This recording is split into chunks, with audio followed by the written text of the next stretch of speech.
Hello and welcome to Initial Solution.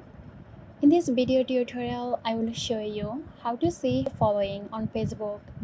Let's begin the video.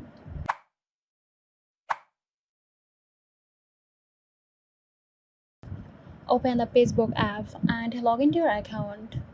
Now click on the menu bar, scroll down and expand Settings and Privacy. Click on Settings, scroll down to Activity Log.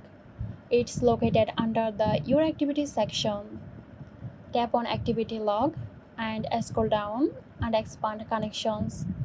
Tap on the little arrow and it will show you two options. Click on People who followed you option to see the followers. Now it is going to show you all of your followers and the date that they followed you. So in my case it says no items, and that's simply because I haven't had or got any followers. But if you did, then it will be showed up here. So that's it. I hope this was helpful. Stay tuned for more helpful tutorials here at Initial Solution.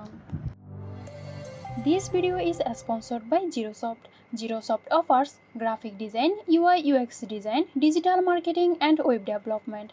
Elevate your brand with Girosoft today. For more details, check the description box.